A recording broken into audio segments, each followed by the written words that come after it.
الحمد لله رب العالمين والصلاة والسلام على نبينا محمد صلى الله عليه وسلم وعلى آله وأصحابه أجمعين ومن تبعهم بإحسان إلى يوم الدين۔ معزز سامعین اکرام، تربیت اولاد اس عنوان کے تحت باتیں تسلسل کے ساتھ چلی آ رہی ہیں، اور آج یہ اس سلسلے کی 7ویں نشست ہے، جس میں اس بات کا ذکر کیا جائے گا کہ والدین جہاں بچوں کی دنیاوی تعلیم کا اہتمام کرتے ہیں، وہاں ان پر لازم ہے کہ وہ ان کی دینی تعلیم کا بھی اہتمام کریں، بلکہ دنیاوی تعلیم کی نسبت دینی تعلیم کی اہمیت زیادہ ہے، کیونکہ دینی تعلیم سے آراستہ ہو کر اولاد اپنے والدین کے لیے دنیا کے علاوہ آخرت میں بھی نفع بخش ہوگی، اور اخروی نفع ہی زیادہ ہمارے مد نظر رہنا چاہیے۔ اس سلسلے میں سب سے پہلے بچوں کو قرآن مجید پڑھانا چاہیے۔ اگر بچے پورا قرآن مجید حفظ کر لیں تو یہ تو بہت بڑی نعمت ہے، کیونکہ والدین کو قیامت کے روز انہی بچوں کی وجہ سے تاج پہنایا جائے گا، جیسا کہ رسول اللہ صلی اللہ علیہ وسلم کے صحیح احادیث سے ثابت ہے۔ اور اگر بچے پورا قرآن مجید حفظ نہ کر سکیں تو کم از کم آخری پارہ ضرور یاد کروانا چاہیے۔ اس کے علاوہ بچوں کو رسول اللہ صلی اللہ علیہ وسلم کی کچھ احادیث بھی یاد کروائی جائیں، انہیں آپ صلی اللہ علیہ وسلم کی سیرت طیبہ بھی پڑھائی جائے، اور اسلامی عقیدہ کی اہم معلومات اور دینی آداب وغیرہ سے بچوں کو آراستہ کیا جائے۔ یہ تمام جو باتیں ذکر کی گئی ہیں، والدین کی ذمہ داری ہے کہ وہ اپنے بچوں کے سلسلے میں یہ تمام باتیں مکمل کریں۔ والدین پر یہ بھی لازم ہے کہ وہ اپنے بچیوں کو بچپن ہی سے پردہ کرنے کی تعلیم دے۔ یہاں معاملہ بچیوں کا ہے، بچوں کے بنسبت بچیوں کے لیے کچھ زیادہ ہی ہم کو اور آپ کو احتیاط برتنی چاہیے، بالخصوص پردے کو لے کر۔ اللہ تعالیٰ کا فرمان ہے،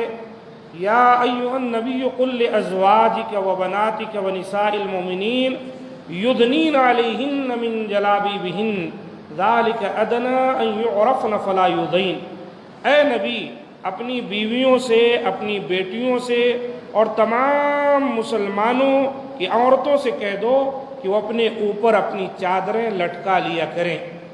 اس سے بہت جلد ان کی شناخت ہو جایا کرے گی، پھر انہیں ستایا نہیں جائے گا۔ یہ سورۃ الاحزاب کی آیت نمبر 59 ہے۔ اس آیت میں اللہ تعالیٰ نے نبی کریم صلی اللہ علیہ وسلم کی ازواج مطہرات اور آپ صلی اللہ علیہ وسلم کی صاحبزادیوں سمیت تمام خواتین اسلام کو حکم دیا ہے کہ وہ ایک بڑی چادر کے ذریعے سر سے لے کر پاؤں تک مکمل پردہ کیا کرے، گرچہ کہ اس کے لیے بڑی چادر سے اپنے آپ کو چھپا لیا جائے تو یہ کفایت کر جانے والی چیز ہے، لیکن آج کل جو برقع یا نقاب وغیرہ پہن لیا جاتا ہے وہ بھی اسی کی ایک قسم ہے، ڈھیلا ڈھالا سادہ اگر برقع یا نقاب اوڑھ لیا جائے جس سے پورا جسم اور جسم کی زینت کی چیزیں اور جو کپڑے وغیرہ ہیں چھپ جائیں تو یہ انشاءاللہ کفایت کر جائے گا۔ اور پھر اللہ تعالیٰ نے اس پردے کی حکمت یہ بیان فرمائی ہے کہ اس سے ان کی پہچان ہو جائے گی کہ یہ شریف گھرانوں کی باعزت اور باحیا خواتین ہیں، اس لیے کوئی شخص انہیں ستانے کی جرأت نہیں کر سکے گا۔ اس آیت سے معلوم ہوا کہ پردہ کرنا شرافت اور حیا کی علامت ہے، اور اس کے برعکس بے پردگی بے حیائی کی علامت ہے۔ اللہ تعالیٰ نے کتنی بڑی بات یہاں پر بیان فرمائی کہ اگر عورتیں پردہ کریں تو فرمایا ذالک ادنی ان یعرفن فلا یؤذین، تو یہ بات بالکل قریب ہے کہ پھر وہ پہچان لی جائیں گی اور ستائی نہیں جائیں گی۔ ایک عورت پردہ کر کے، نقاب برقع لگا کر اور اپنے کام سے کام رکھتے ہوئے راستہ چل کے جا رہی ہے یا کہیں پر ہے تو کسی کے اندر ہمت نہیں ہے کہ اس کی طرف آنکھ اٹھا سکے، لیکن ایک عورت بے پردہ ہے اور بھڑکیلے کپڑے پہن رکھی ہے، اور پھر مٹک مٹک کر ادھر ادھر دیکھ کر دعوت گناہ دیتے ہوئے پھر رہی ہے، تو ظاہر سی بات ہے اس کی اس حرکت کی وجہ سے منچلے لڑکے جوان اس کی طرف راغب ہو جائیں گے اور اس کے لیے مسائل پیدا ہو جائیں گے۔ لیکن باپردہ خاتون اگر صرف اپنے کام سے کام رکھتی ہے، سر جھکائے ہوئے چلتی ہے، تو کسی کی مجال نہیں ہے کہ اس کی طرف آنکھ اٹھا کر دیکھ سکے۔ اور یہ نسخہ اللہ تعالیٰ نے یہاں پر بیان کیا ہے کہ اَن یعرفن فلا یؤذین، ان کی شناخت ہو جائے گی کہ یہ باعزت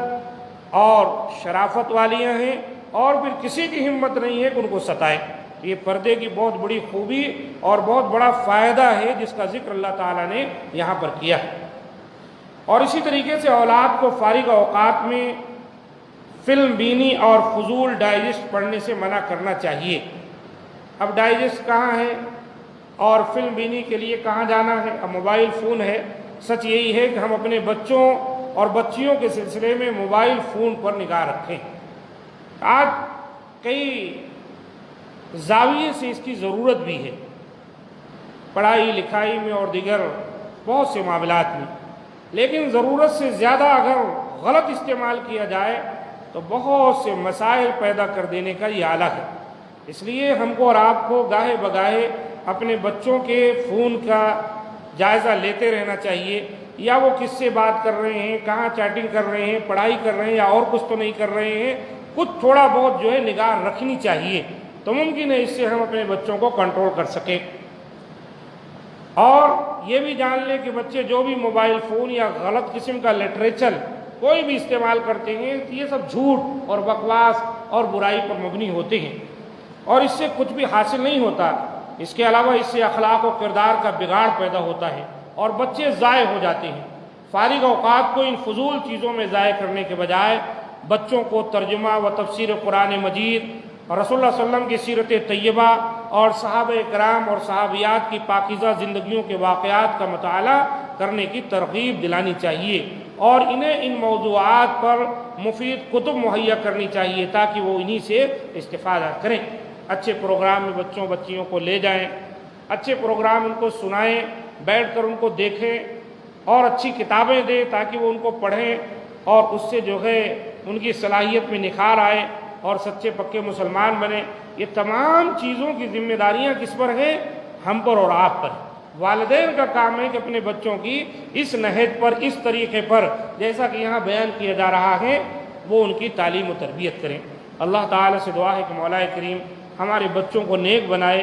اور اللہ تعالیٰ ان کو ہمارے لیے دنیا اور آخرت میں آنکھوں کی ٹھنڈک اور ہمارے لیے باعث مسرت اللہ تعالیٰ بنا دے،